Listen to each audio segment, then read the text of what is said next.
Hey everyone, welcome back once again to my YouTube class. I am Manjeet Rawat, your online instructor. This is another important class of system administrator.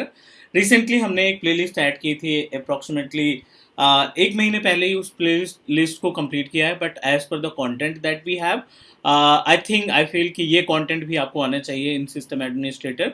So I received multiple compliment, I received multiple feedback regarding the playlist that I added. WhatsApp पे भी और comment में भी बहुत सारे हमें feedback receive हुए हैं, like as a playlist is really useful. Like इसमें जितनी भी वीडियोज़ हैं कहीं ना कहीं बेसिक से समझने के लिए, अगर आप सर्वर एडमिनिस्ट्रेटर समझना चाहते हैं या मेलिंग सर्विसेज या डेस्कटॉप ट्रबल शूटिंग समझना चाहते हैं, तो इस वीडियो में हमने कोशिश की है हर एक टॉपिक को कवर करने के लिए.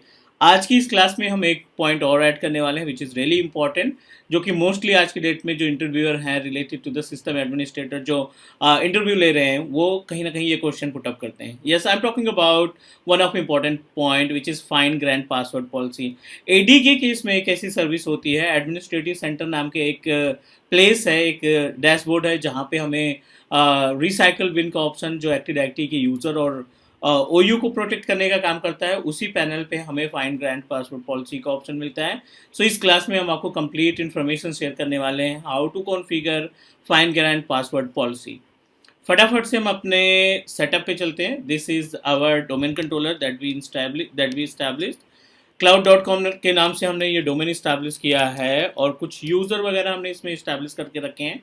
तो दो इंपॉर्टेंट पार्ट इसमें कवर करने वाले हैं. एक तो हम रिसाइकल बिन यानी एक्टिव डायरेक्टरी रिसाइकल बिन को डिस्कस करेंगे, और साथ ही साथ फाइन ग्रैंड पासवर्ड पॉलिसी का कॉन्सेप्ट क्या होता है, क्यों इंपॉर्टेंट है, किस तरीके से हम किसी यूज़र के ऊपर अप्लाई करते हैं, ये सारी इन्फॉर्मेशन इस वीडियो में हम आपको प्रोवाइड करने वाले हैं. चलिए पैनल पे आ गए, हम अपने डैशबोर्ड पे आ गए. आपका सर्वर मैनेजर डैशबोर्ड है और यहाँ पे हम क्लिक करते हैं अपने टूल्स पे, और पहला ही ऑप्शन आपको दिखाई पड़ रहा है AD active directory administrative centre. AD administrative centre को ओपन किया and in this particular panel वो सारे ऑप्शंस मिलेंगे जो आप प्लान कर रहे हो. So this is administrative centre. और सबसे पहले हम आपको रिसाइकिल बिन के बारे में समझा देते हैं. cloud.com का डोमेन है, लोकल उसके सामने लिखा है, तो ये हमारा बेस मशीन है. सिंपल सा क्लिक करेंगे अपने डोमेन पे और राइट पैनल पे आप देखेंगे तो एक ऑप्शन दिखाई पड़ रहा है enable recycle bin.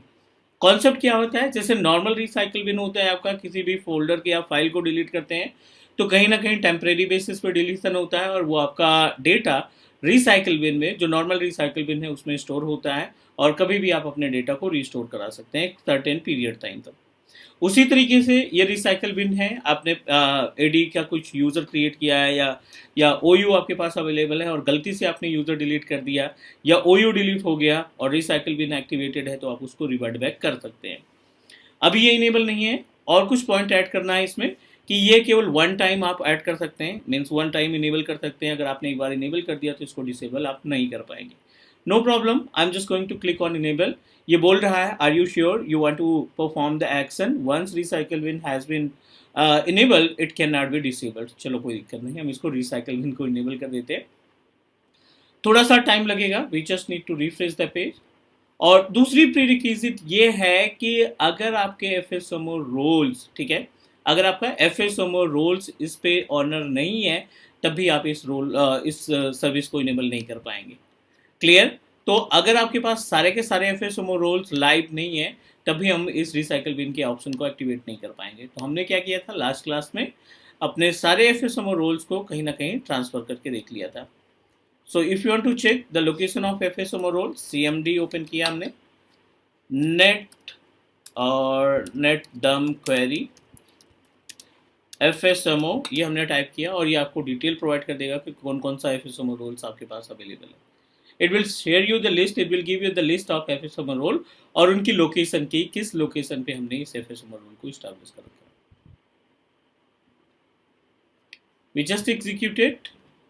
Okay, PDC domain control, all the roles are available. चलो कोई दिक्कत नहीं, रिसाइकल बिन को एक बार फिर से ट्राई करते हैं हम.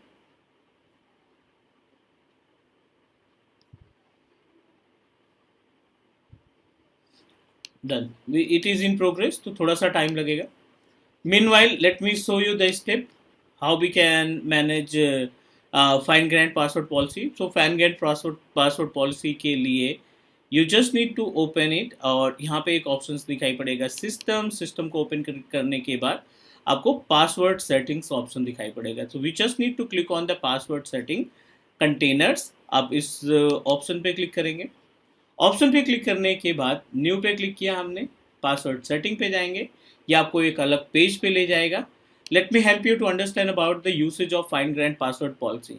नॉर्मल पासवर्ड पॉलिसी आपके पूरे डोमेन कंट्रोलर के लिए होता है, बट जब आप फाइन ग्रैंड पासवर्ड पॉलिसी लगाते हैं तो ये जो सेटिंग है ये आप स्पेसिफिक यूजर के लिए अप्लाई कर सकते हैं। Let's take an example, 25 user आपके एडी में अवेलेबल हैं। अगर आपने डोमेन के थ्रू पासवर्ड पॉलिसी अप्लाई की है तो वो पॉलिसी आपकी हर एक 25 यूजर के लिए अप्लीकेबल होगी। अगर अगर आपने पॉलिसी लगा रखी है 12 कैरेक्टर के, कॉम्प्लेक्स की, लोअर अपर केस की, तो उस केस में ये जो पॉलिसी आपने लगाई 12 कैरेक्टर वाली वो सभी के लिए अप्लीकेबल होगी। इवन जो नए यूजर्स क्रिएट करेंगे उनके लिए भी अप्लीकेबल होगी। लेकिन ये जो पॉलिसी हम तैयार कर रहे हैं, पासवर्ड सेटिंग कंटेनर्स की पॉलिसी तैयार कर रहे हैं या फाइन ग्राइंड पासवर्ड पॉलिसी तैयार कर रहे हैं, ये पॉलिसी आप स्पेसिफाई करोगे कि ये पॉलिसी सिर्फ यूजर XYZ के लिए या यूजर ABC के लिए अप्लीकेबल है। 25 यूजर में से 2 यूजर को आप सेपरेट पॉलिसी और बाकी के 23 यूजर को आप सेपरेट पॉलिसी देना चाहते हैं तो फाइन ग्रैंड पासवर्ड पॉलिसी का इस्तेमाल करेंगे।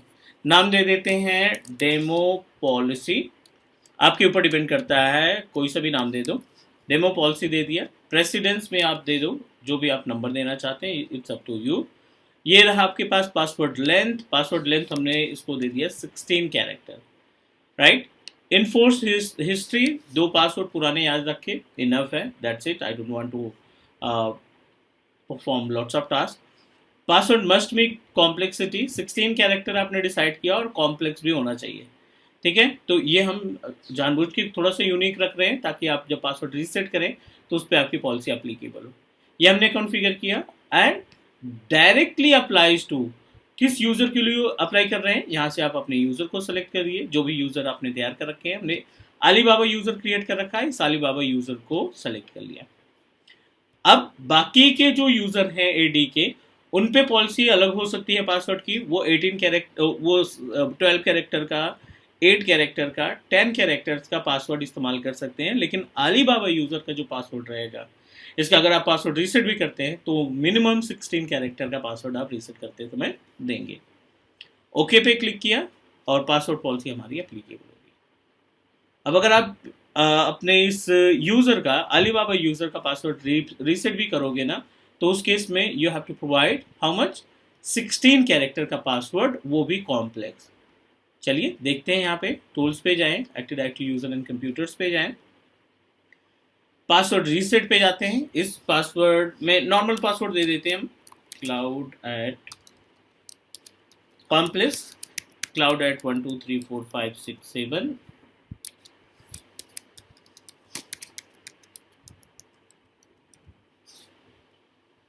ठीक है, आपका पासवर्ड पॉलिसी मैच नहीं कर रही है, ठीक है। अगर हम यही पासवर्ड टाटा के लिए इस्तेमाल करते हैं, सेम पासवर्ड हम टाटा के लिए इस्तेमाल कर रहे हैं,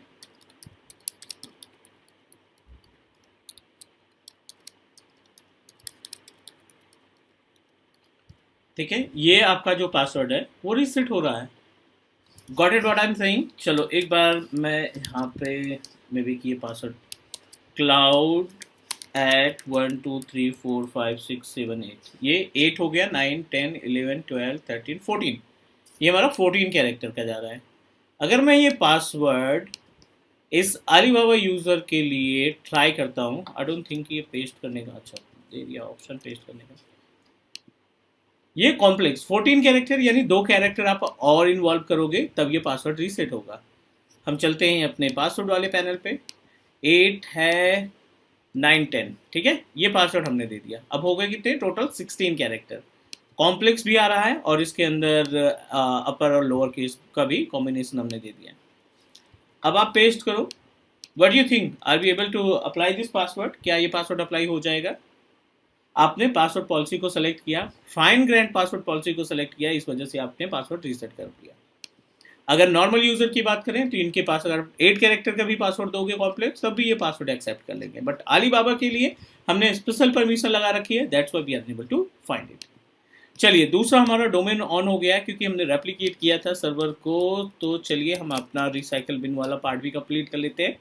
बिकॉज एडमिनिस्ट्रेटिव सेंटर के अंदर जो इंपॉर्टेंट ऑप्शन है, ये एक तो ये आपका रिसाइकल बिन एक्टिवेट करना और दूसरा फाइन ग्रांट पासवर्ड पॉलिसी को अप्लाई करना। सेलेक्ट करते हैं, एक्टिव डायरेक्टरी एडमिनिस्ट्रेटिव सेंटर वाले ऑप्शन पे ओपन कर लेते हैं।